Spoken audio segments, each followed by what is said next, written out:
Olá pessoal, esse é mais um vídeo de tutorial de edição.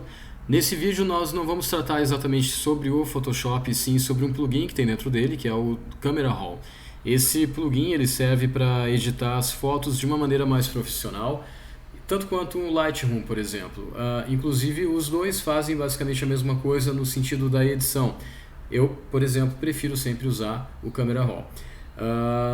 Para começar, a gente precisa entender um pouco do layout, né, do Camera Raw. Ele está aberto aqui com várias fotos, como se fosse uma linha de um negativo, porque eu abri mais fotos ao mesmo tempo. Então, se você abrir 5, 6, 10, 100, 200 fotos ao mesmo tempo, elas todas vão ficar dispostas nessa sequência.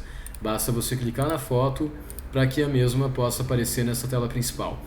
E mais à direita nós temos todos os ajustes referentes ao programa, ao plugin, para que você possa editar as fotos. A gente vai trabalhar com a maioria deles. Primeira coisa que vocês devem observar é que dentro do primeiro ícone, que é o item básico, a gente vai ter a temperatura de cor e alguns ajustes principais que já vão fazer uma diferença em tanto na fotografia. Se, por exemplo, vocês quiserem deixar a foto em preto e branco, vocês podem clicar aqui, por exemplo. Mas nesse caso nós vamos trabalhar apenas com cor. Começamos aqui em temperatura e colorir. A temperatura é deixar a foto mais quente ou mais fria. Se eu deixar a foto mais à direita, a foto vai ficar com uma temperatura de cor mais quente, e se eu deixar a foto mais à esquerda, a temperatura de cor vai ficar mais fria.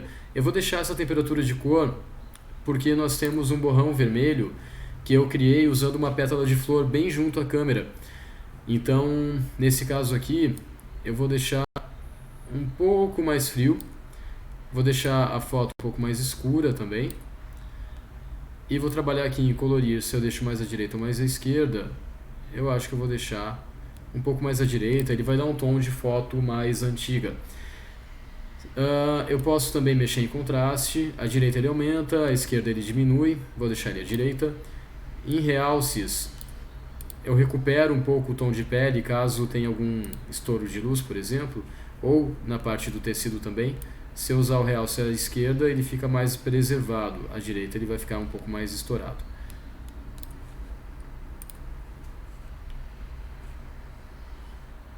Eu posso ir em sombras, à direita ou à esquerda. Vou tirar as sombras. Em brancos eu posso deixar ele à esquerda. Pretos eu vou deixar um pouco mais à direita. Em textura e claridade eu tenho uma função bem parecida para esses dois, na verdade, que tanto a textura quanto a claridade elas vão deixar a textura, né, como o nome diz, mais forte se eu deixar à direita, mais fraca, como se fosse um desenho, se eu deixar à esquerda. Eu gosto de deixar um pouco mais à direita, tanto em claridade quanto em textura, para dar esse aspecto mais pesado, assim, mais denso em relação à textura da foto. Desembaçar, usem com muito cuidado, porque ele pode deixar a foto muito sem controle, assim, em relação ao próprio tratamento. A vibração eu gosto de deixar um pouquinho mais forte também. O segundo ícone, curva de tom. Lembrando, saturação eu não gosto de mexer por causa disso.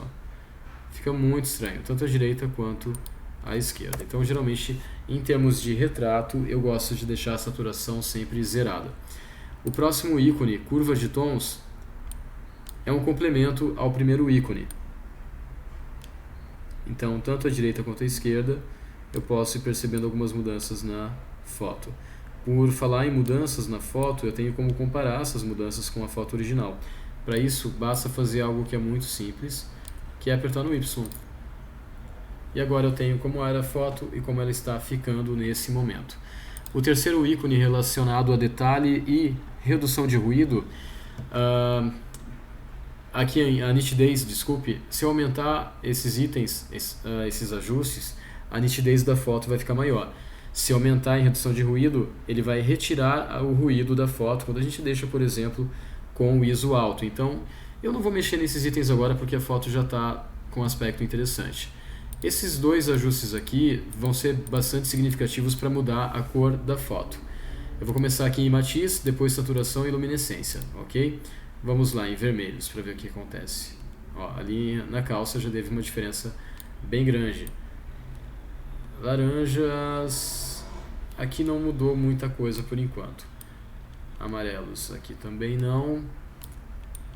Verdes também não, embora a gente tenha o verde ali da Rua das Palmeiras e do quintal. do quintal não, do canteiro. Águas também não tem muita diferença. Azul a gente percebe alguma coisa nos azuis de diferença, então é bom não mexer muito também. Aqui pode ser que tenha alguma diferença, não. Agora magenta tem uma diferença mais considerável. Eu vou fazer o mesmo em saturação.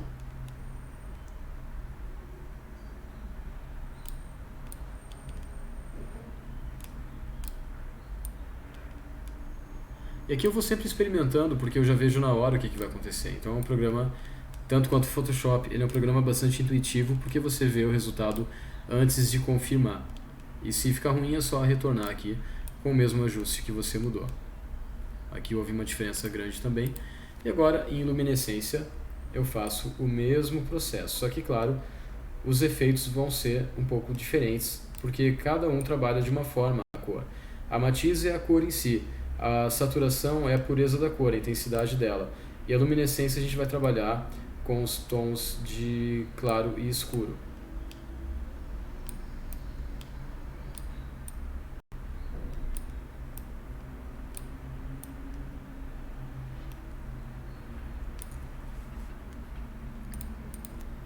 Aqui em dividir tonalização, quando eu vou em equilíbrio, aqui não mudou muito, deixa eu ver. Ó, a própria saturação em si da foto, e aqui em matiz ele vai mudando de cor, porque matiz é a própria cor em si, né? Vou deixar mais ou menos nesse aspecto aqui. Sombras e saturação, aqui a mudança não é tão grande assim. Eu não costumo corrigir aqui as correções de lente, não costumo utilizar esse ajuste, mas aqui eu gosto de usar. Eu vou voltar aqui para a visualização única da foto, vou dar um zoom para que vocês possam perceber como é o efeito da granulação numa fotografia.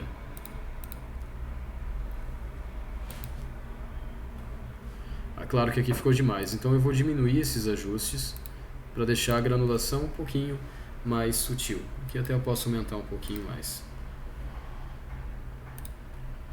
Bem pessoal, o que eu queria fazer basicamente era isso. Agora eu preciso salvar essa configuração de foto, esse tratamento, para que eu possa finalmente aplicar nas outras imagens. Então eu vou vir aqui em pré-definições, vou clicar aqui nesse ícone, que é a nova pré-definição, e vou colocar aqui Rua das Palmeiras. Então eu sei que o tratamento Rua das Palmeiras é referente a esse ensaio. Agora eu posso aplicar em todas as outras fotos. Basta eu descer aqui, porque eu já tenho uma lista de outros tratamentos que eu fiz, e Rua das Palmeiras já está aqui.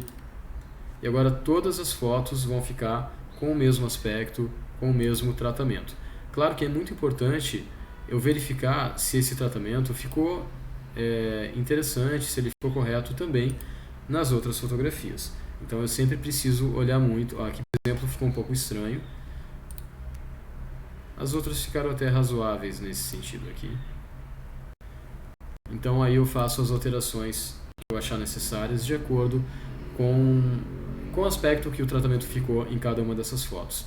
Agora, continuo, vou dar um Ctrl A novamente e vou clicar em salvar imagens. Prestem bem atenção na tela que temos aqui. Eu gosto de colocar como um espaço e cópia no nome do documento, JPEG novamente, qualidade 12, então eu posso salvar a foto. Na medida que eu clico em salvar, ele vai ficar aqui 5, depois 4, 3, 2, 1. Quando ele some essa informação de quantidade de fotos a serem editadas, então eu posso clicar em concluído e assim eu terminei o meu trabalho. Então é isso pessoal, eu espero que vocês tenham gostado.